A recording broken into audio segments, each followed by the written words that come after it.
सबसे पहले आपको करना क्या रहेगा, अपना जो भी स्टेट है उस स्टेट को आपको सेलेक्ट कर लेना है। इसके बाद में जो आपका डिस्ट्रिक्ट लगता है उस डिस्ट्रिक्ट को आपको यहाँ पर सेलेक्ट कर लेना है।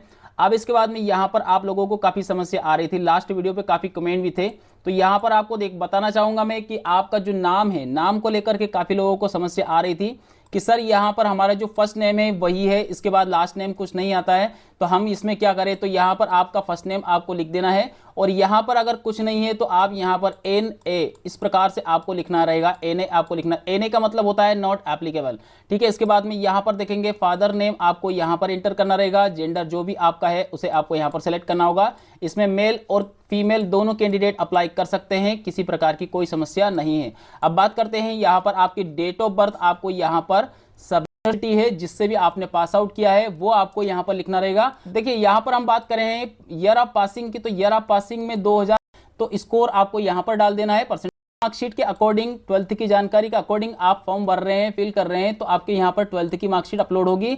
अगर आप 10th की मार्कशीट के अकॉर्डिंग पूरी जानकारी को फिल कर रहे हैं तो आपके 10th की मार्कशीट यहाँ पर अपलोड करना रहेगा। सबसे ज्यादा इंपॉर्टेंट बात होती है ईयर ऑफ एडमिशन। आपका ईयर ऑफ एडमिशन की बात करें तो यहाँ पर इसको ड्रॉप करेंगे तो यहाँ पर आपके सामने 25-26 का सेशन आपके सामने दिखाई देगा।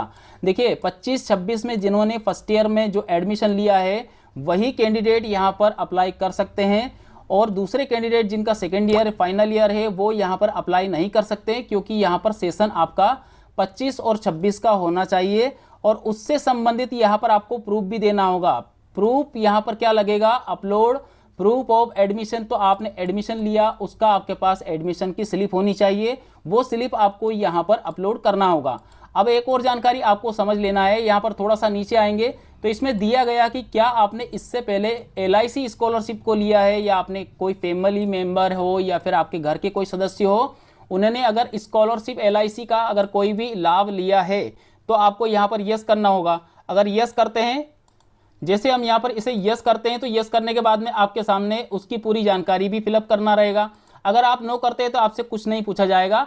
अब आपसे पूछा जाता है कि क्या आप इसके अलावा और कोई स्कॉलरशिप ले रहे हो क्या। अगर ले रहे हो तो उसकी जानकारी आपको देना होता है। यहाँ पर प्राइवेट है या फिर गवर्नमेंट है, जो भी स्कॉलरशिप है उसके बारे में आपको अमाउंट से लेकर सारी जानकारी बताना होगा।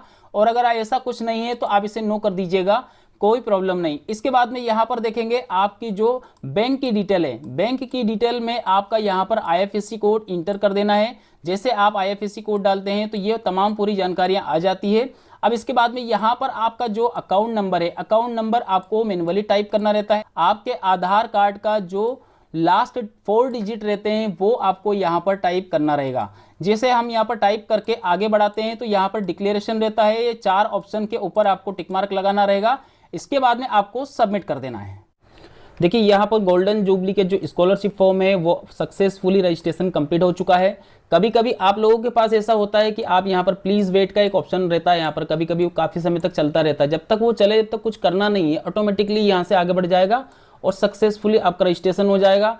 यहाँ पर इसका डिविजनल जो भोपाल का है तो वहाँ का आपको यहाँ पर कॉन्टैक्ट नंबर भी दिया है।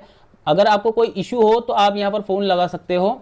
और इसके बाद में इसकी जो प्रोसेस होती है वो कैसे होगी, आवेदन कंप्लीट हो गया। आवेदन कंप्लीट होने के बाद अब आपको वेरिफिकेशन के लिए आपको जाना रहेगा, जब आपके पास कॉल आएगा तब, ठीक है। इसके बाद में जैसे आपका वेरिफिकेशन हो गया, वेरिफिकेशन होने के कम से कम 15 या 20 दिन के बाद में आपकी फर्स्ट इंस्टॉलमेंट आपके अकाउंट में आ जाएगी। 2 इंस्टॉलमेंट में आपका पेमेंट आता है, एक इंस्टॉलमेंट में नहीं आता है कि एक साथ आपको पूरा पेमेंट आ गया। 2